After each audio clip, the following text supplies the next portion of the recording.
Welcome to the Women's Sanctuary, the podcast about tending the soul of women, sisterhood, and the rise of the sacred feminine. I'm your host, Arlia Hoffman.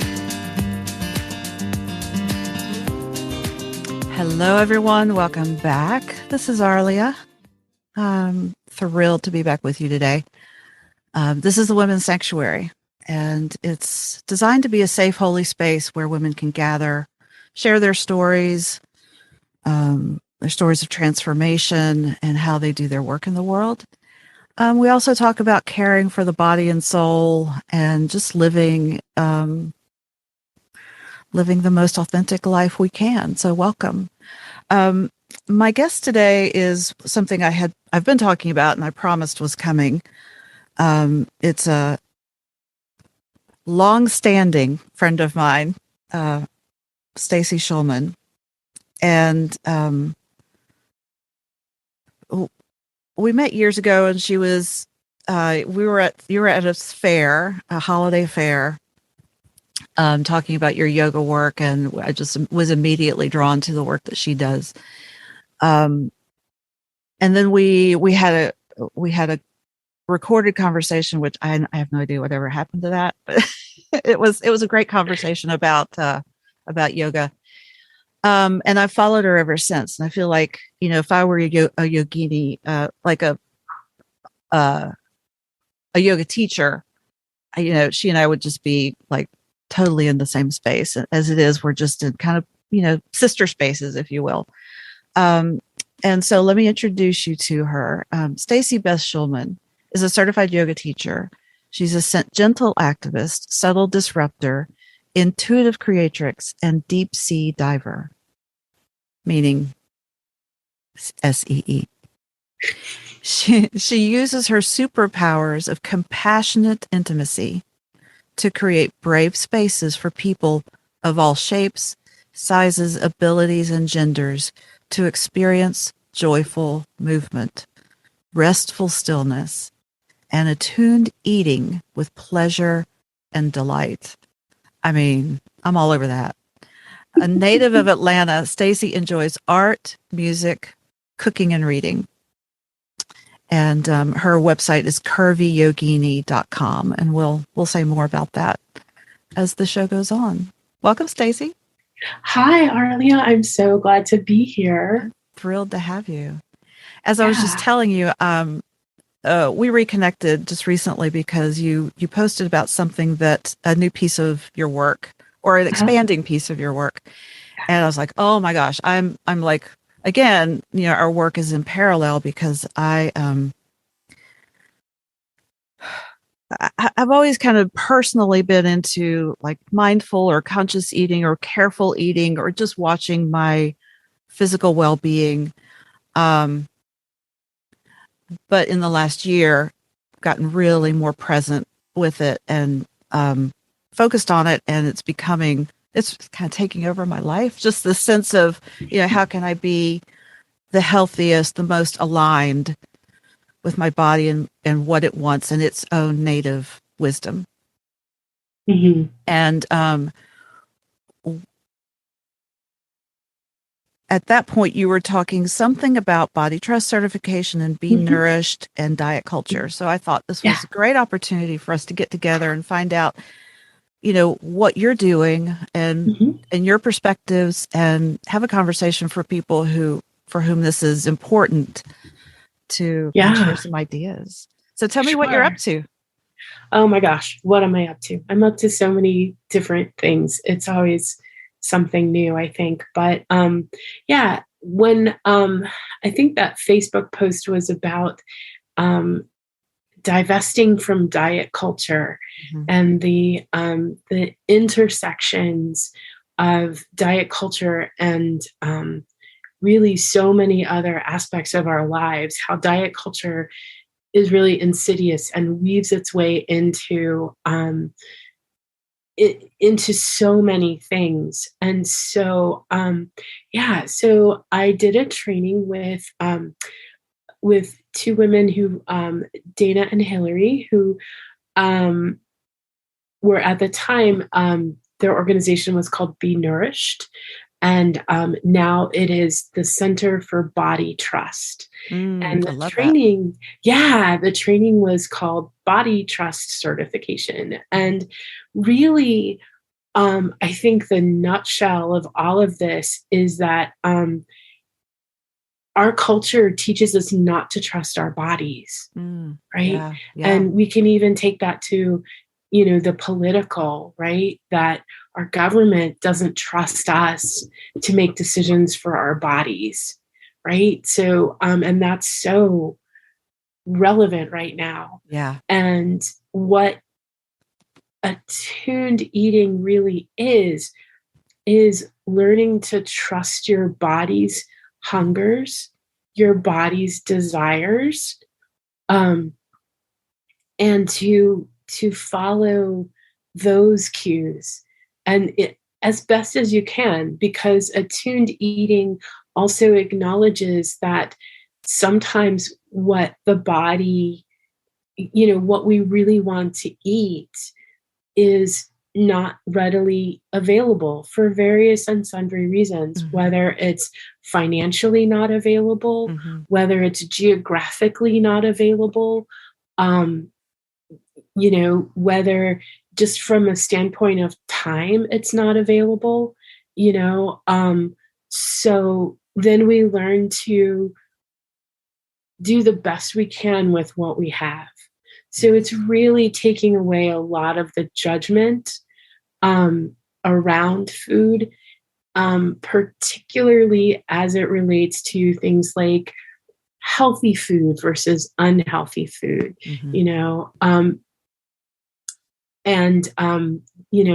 all of the privilege that comes with all of that, right? Yeah. And you also have to look at it from the perspective of, of culture and society. What does your culture say is delicious? What does your culture say is nourishing?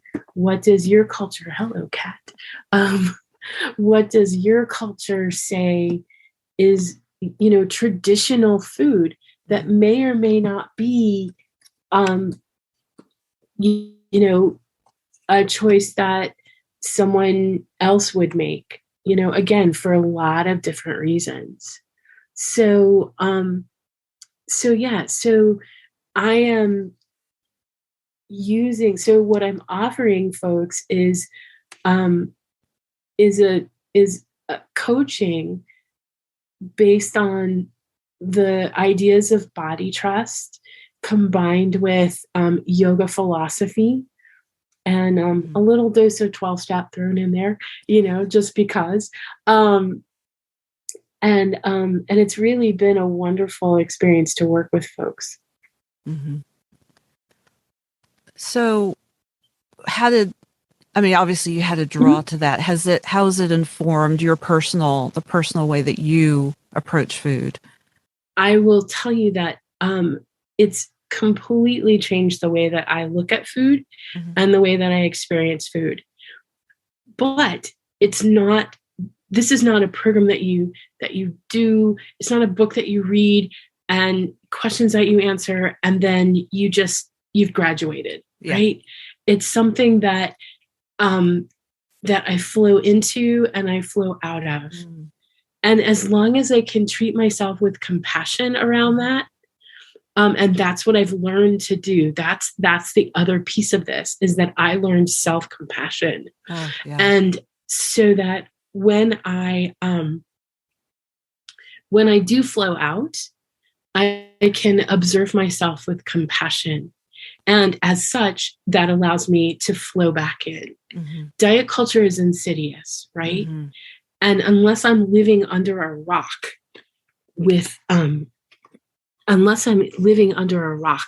there's just going to be no place that's really safe, right? So I'm always going to be swimming upstream against this idea that keeps keeps popping up, right? And so So again, it's, I learn patience and I learn compassion as I, sometimes I'm in it, right? I am way in it. And that's the goal, is to be way in it, but then sometimes I'm out of it. And that's okay too. That's okay too. Would you, so I, it sounds like you would define being in it as being attuned to what your body wants and being able to provide that for it. And then being out of it, out of attunement, maybe might be defined as eating what's convenient or being pulled in by the culture telling you this is something you want, and it may not actually be what your body wants. Is that what you're saying? So yes, so being in it really is being attuned, right? Being in the moment, being able to understand what my body is asking for, and being able to fulfill that need, right? So being out of it is more about being in self-doubt, right? I like chocolate, right? I don't want to say most people, a lot of people like chocolate, right? And there's a lot of stuff that's attached to chocolate, right? If we think about that piece of chocolate, a piece of chocolate can be so many things. It can be delight. It can be a celebration.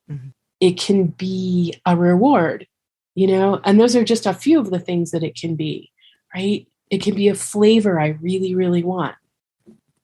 And that chocolate can be self-destruction, right?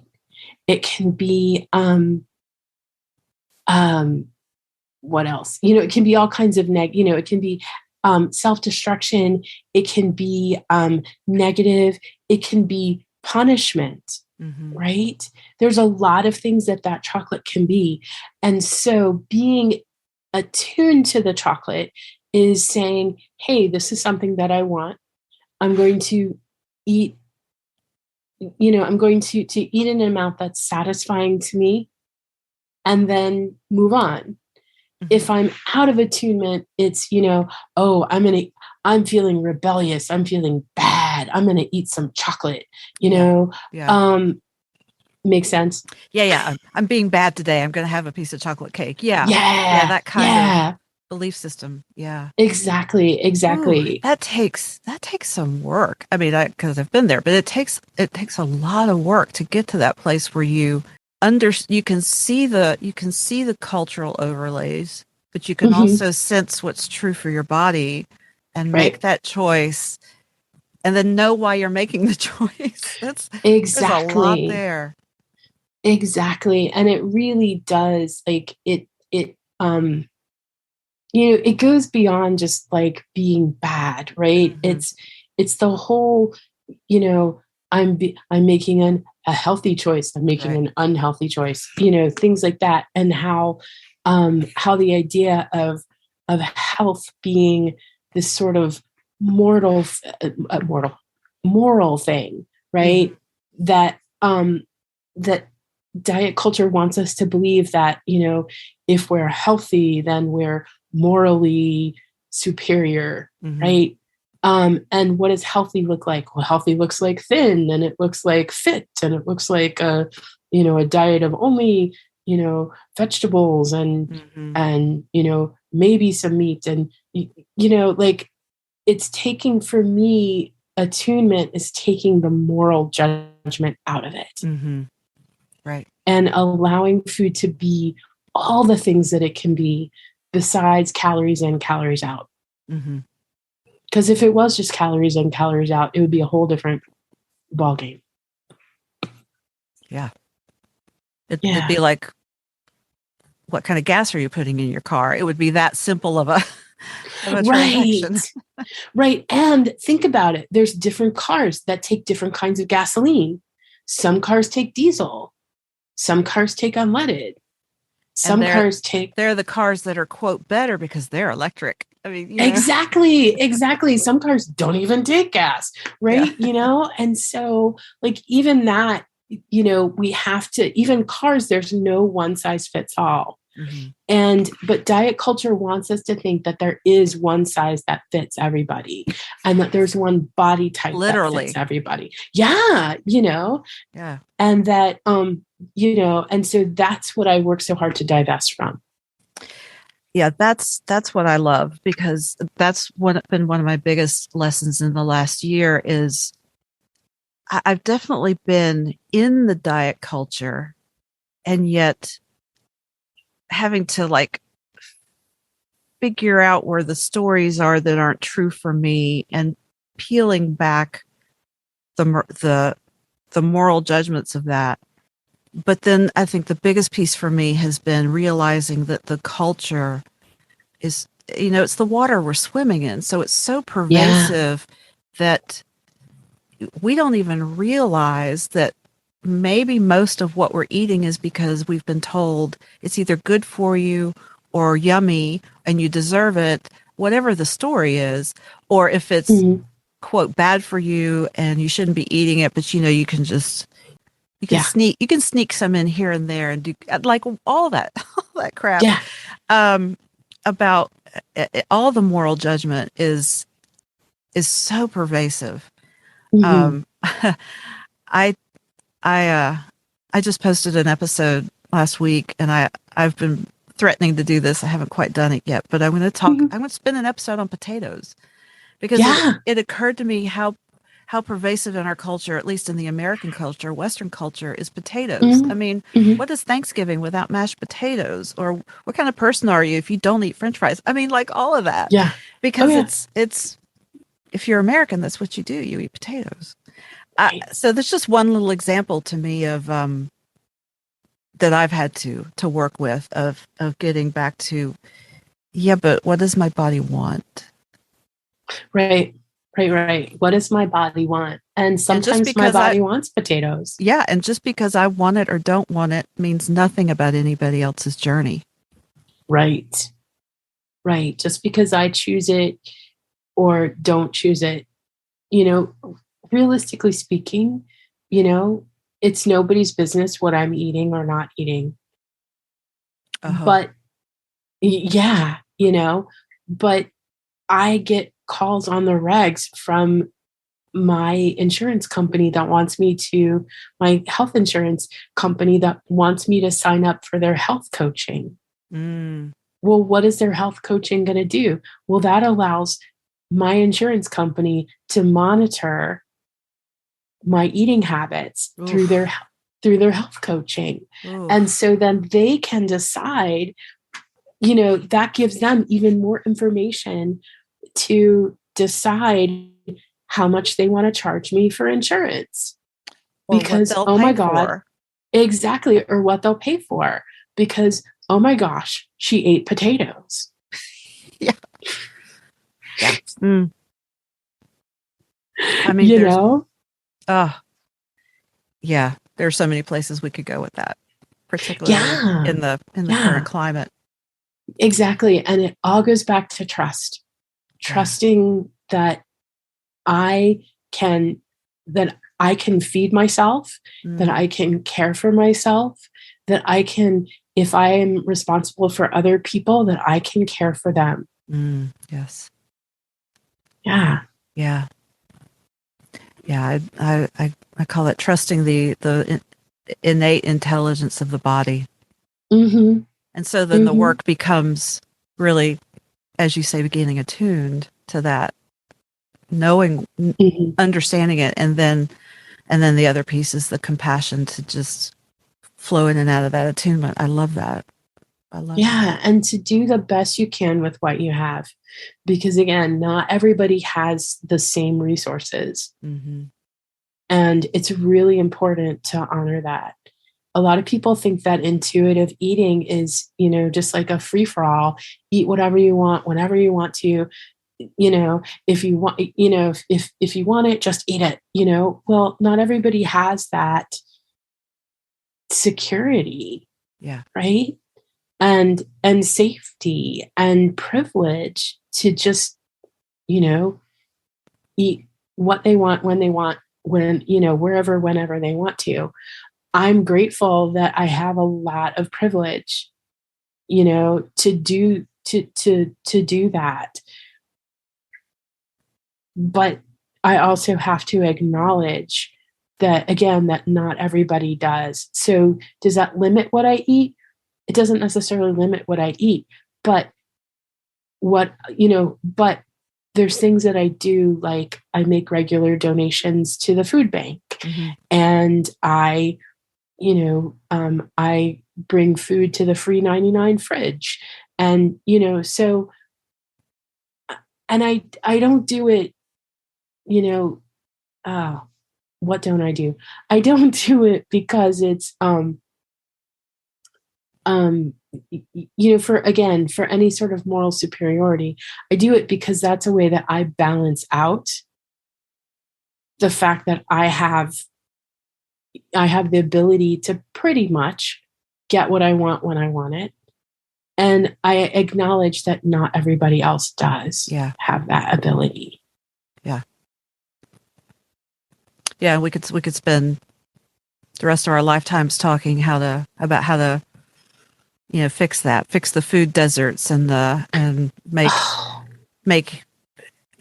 all sorts of foods available to everybody who wants it. Sure. Yeah. Well, let's shift gears a little bit and talk more about your journey. Tell us about how you got here, how you got to this point in life, and your path. Oh, wow. So I grew up in a pretty traditional family with a mom and a dad and a younger brother in a fairly mainstream, not dominant religious culture, but one that's readily recognizable. And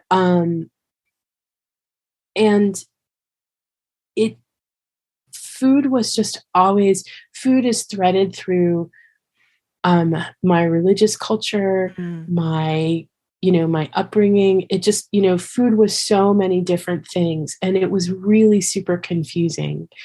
My mom was a Weight Watchers person, and was very conscious of her body and her weight, and was very concerned that my body wouldn't be of the standard that she would have liked. Right? Oh, my mom too. I recognize that. Yeah. And literally right out of the gate in my baby book, the one of the questions in my baby book was, what was the first thing you thought of when you saw your new baby? And my mom's response that she wrote was, chubby but cute. And I was just like, whoa. Wow. Like right out of the gate, she is concerned about the size of my body. I'm like, I'm a newborn, right? I should have a little extra on me, And so, but that was, that was what was threaded through my life, was that, that idea that, I could always be better, can always be thinner. What do we need to do for that? And, there was a lot of rationalizing around food. So food was nutritious, but it was also, there just was so much enmeshment, right? Yeah. Like, how can you be hungry? I'm not hungry.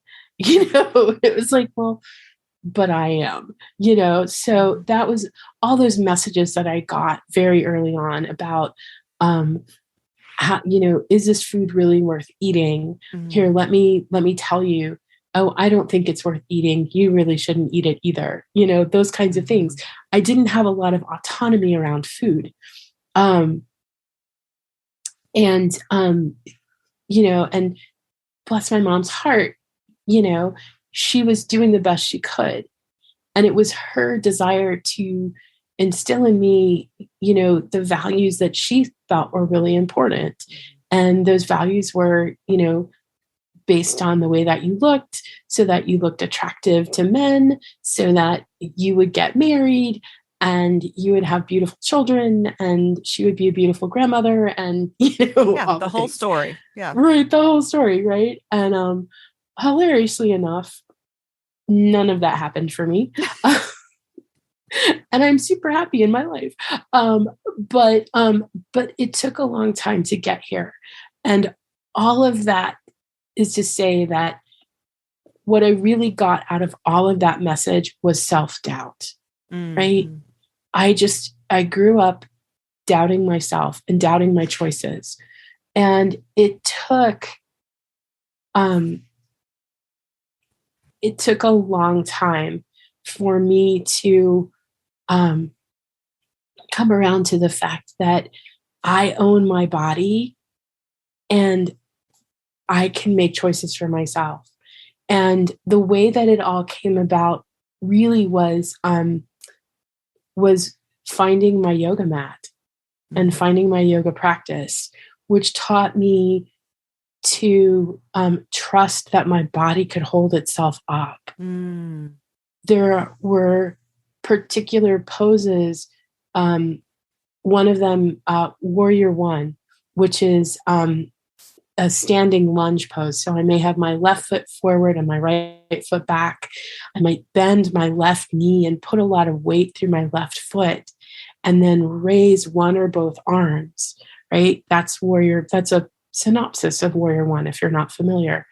And to do that, to feel my body hold me up was a really important lesson for me, to learn that I can trust that when I put my foot forward, when I step forward, that I've got my own back, right? That I'm not falling over. I may wobble and I could fall over, but it would be okay. Yeah. Or I could choose to stand next to the wall or use a chair for support, things like that. Yoga was one of the first things that brought me into my body. Then another piece of it for me was to get into 12 steps, and particularly to get into Al-Anon. Because the isms that I grew up with, I don't want to point any particular person out because that's not nice and it's not fair. But the isms that I grew up around, right? And the isms that are present in our culture, particularly, if nothing else but perfectionism is such an ism, right? And it's such a symptom of where we are, so learning through the 12 steps, through Al-Anon, to let go of perfectionism, and to take the slower, easier road, was really, really helpful. And then once I kind of got my bearings about myself, then I could really look into where is all this coming from, right? Like, what's the biggest knot I can untangle? And the biggest knot that I felt like I could untangle was my relationship to food, and how I used food to either boost my mood or calm myself down, or various and sundry other things, right? How I related to food. So I just started doing a lot of research and reading a lot of books. And I don't know how I stumbled upon, at the time, Be Nourished, but poof, there it was. And I was like, these people are talking about what I've been talking about for a long time, only they're talking about it even more and even more deeply and even more wide ranging. And so it was so exciting to read their website and to eventually become involved in such a way that I could do the training and do the work and be able to share it with other people. So that's kind of my story. That's beautiful. I mean, that is such deep work. You know, as someone pointed out recently, you can walk away from some addictive substances, but you always got to eat. Exactly. And so that relationship is always there. Right. There's some things that, like I don't need alcohol. Whether I drink alcohol or not, that's not my issue. That's not the issue, right? It's, it's not going to, it's not something that sustains me, but food sustains me. And it gets really tangled when we think about sustenance and nurturing and, and balance and all the other things. Yeah. You talked about self-doubt a lot. How do you work with self-doubt? How do I work with self-doubt? I feel it. And I really have to talk myself through it. I'm pretty good at coaching myself. And a lot of times it's talking myself through it. I'm not a great journaler. I've never been a big writer. I don't blog too much. I always aim to blog, right? Everyone should have a blog. But I think in pictures. And so writing is a little bit more difficult. But I talk it out. I talk it out with other people. Sometimes I just have to talk it out in my own head. Sometimes I work it out with a collage. And it's largely going back to my spiritual practice, which is the 12 steps, which teaches me about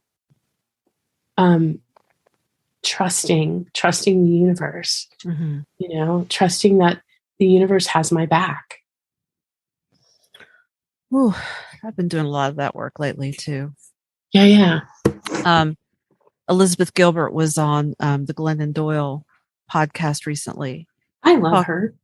Love her too. She had been absent for a while, doing her own work, and was talking about getting back into the 12-step programs. And I loved what she said. She was talking about 12 steps, and she said she really had to redefine her relationship with her higher power.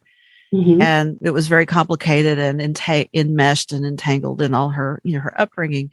But I loved what she said when she said, "The God of my understanding is not the God of your fathers." Right. She had to create.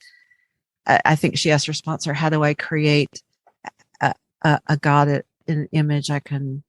I don't know if I can or something about whether if I feel like I have the right to create God in an image that works for me. And she was told, you have to. In order for you to be able to relate to something, it's got to be something that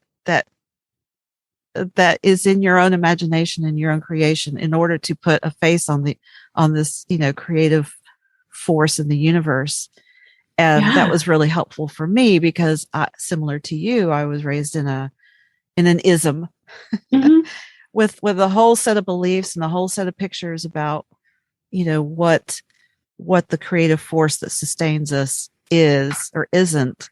And so to that actually has been part of my journey in the last year. Is like, there's got to be something. Yes, I am relying on the wisdom in my own body, but then there's also this force that supports, sustains, and inspires me, right? And to be able to create a relationship with that in a way that in an image that is useful. For me is important. Well, I used to think that there wasn't enough God to go around, and that God was sort of this Woody Allen character up in the sky in an office, piled that's already problematic. Right. Exactly. Right. But piled high with, books and papers and, and there's computers everywhere and God can't So he was too busy.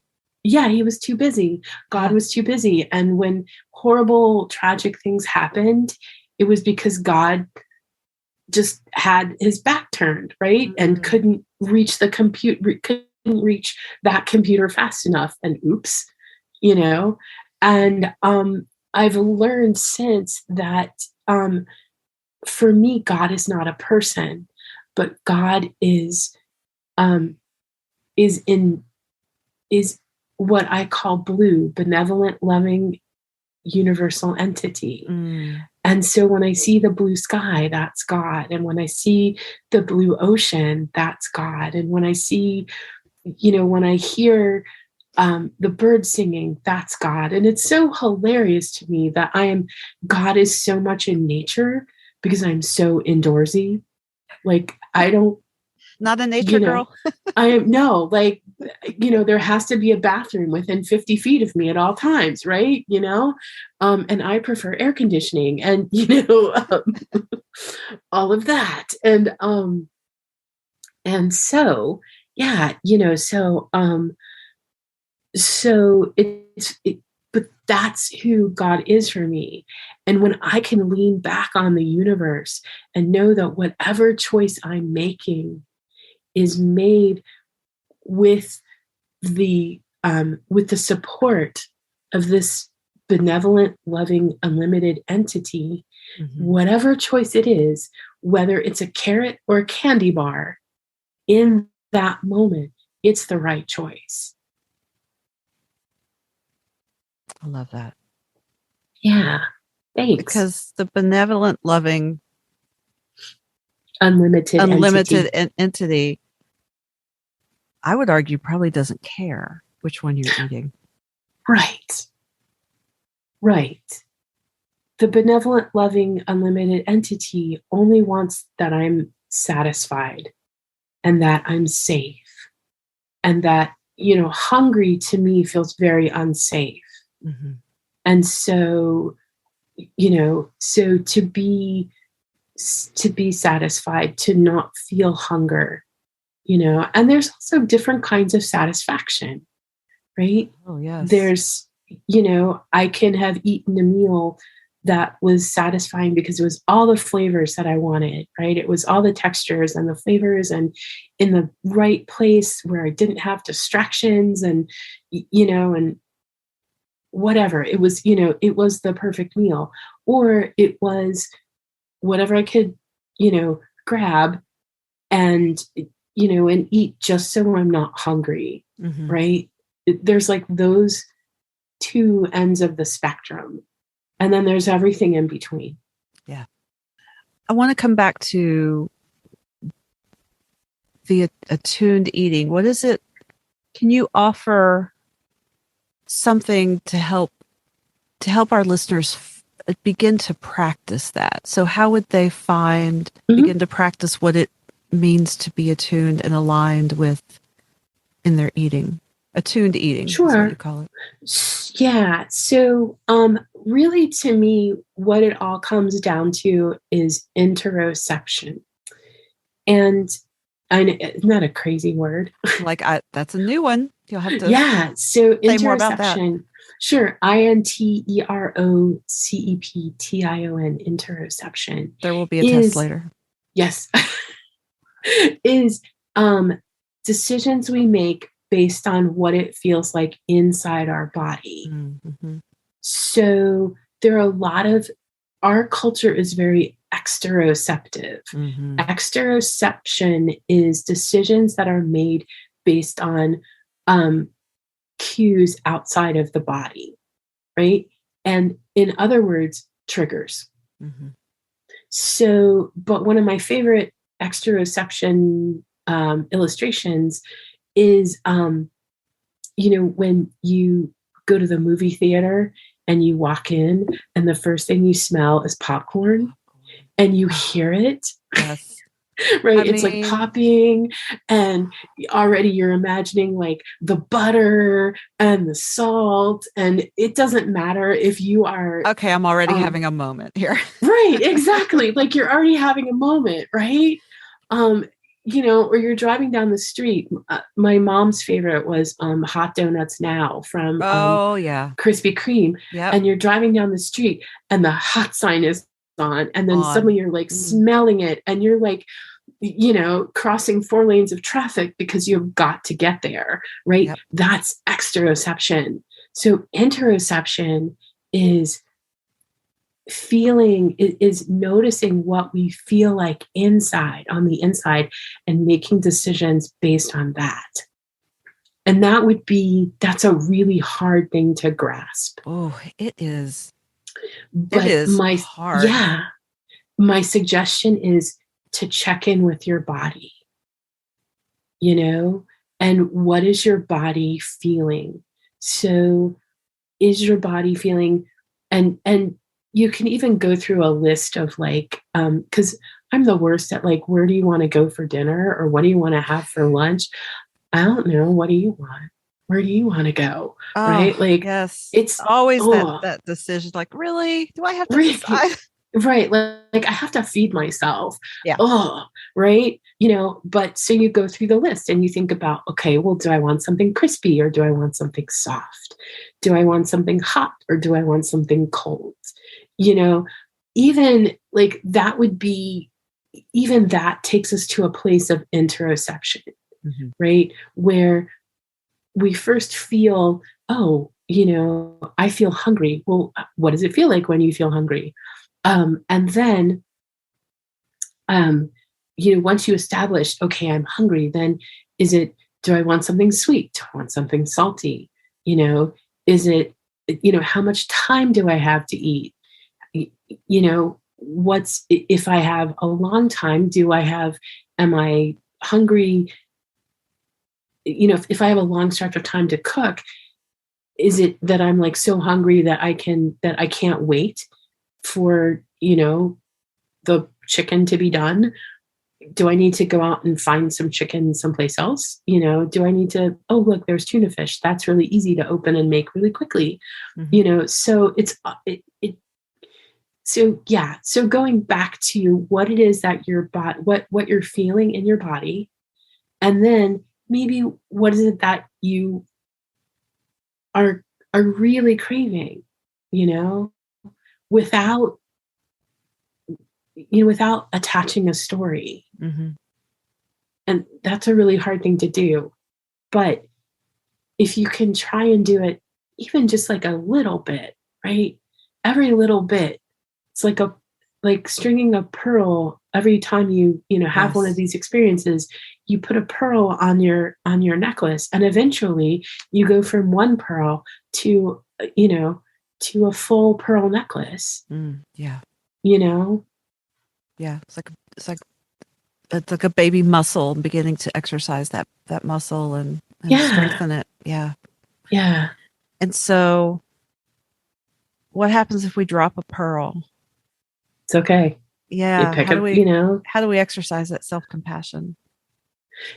You come back to the fact that we are all human. Again, it's not calories in, calories out. We're not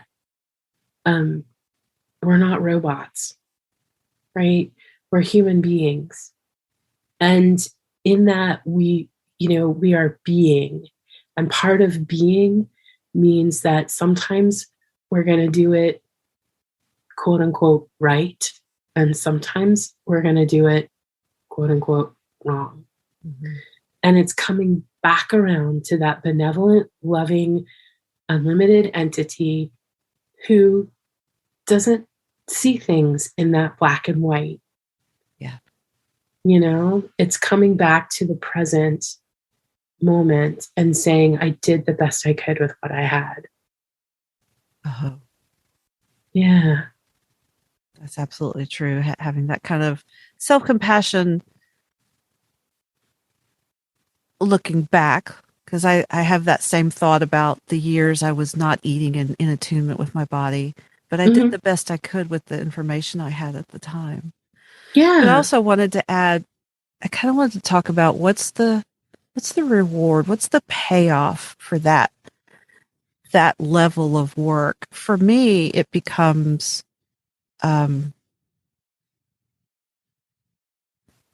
this feeling of more oneness with my body, more oneness with my entire being, that sense of autonomy and strength that, like, yes, there's a lot out there that's telling me what I can and should be doing, but I have a firmer hold on what I know of myself. And that feels really good to learn to become more deeply attuned to myself and know, usually from one moment to the next, what is actually, best for my body and what I want. Yeah, the reward is really self-possession. It's really, it's a sense of feeling comfortable in my skin. And that is so important to me. Yeah. Because growing up, I really can't remember a time that I felt fully comfortable in my skin. Freedom from self-judgment is everything. Yeah. There's a bumper sticker, the non-judgment day is near. I love that. And I love that. Yeah. Because it's really, it's freedom from feeling judged by myself and by everybody else. Yeah. And that's really to be exactly who I am in my body as it is in the moment. There's nothing more wonderful to me. There's nothing more rewarding than that. I agree. I agree. To be at home with yourself. Yeah. There's a Dr. Maya Angelou, there's a beautiful quote that I long, just as everyone else does, to be at home in my body. And to be at, wherever I am. And that to me is what it's all about. To give myself that gift is priceless. Absolutely. I was just reminded of that poem I have somewhere about, the world will be saying, and it's not about food, but it's in general, the world will be saying, go here and do this and do this. And then, but really it's coming back home and saying, coming back home to your heart and saying, I'm here, but what's here?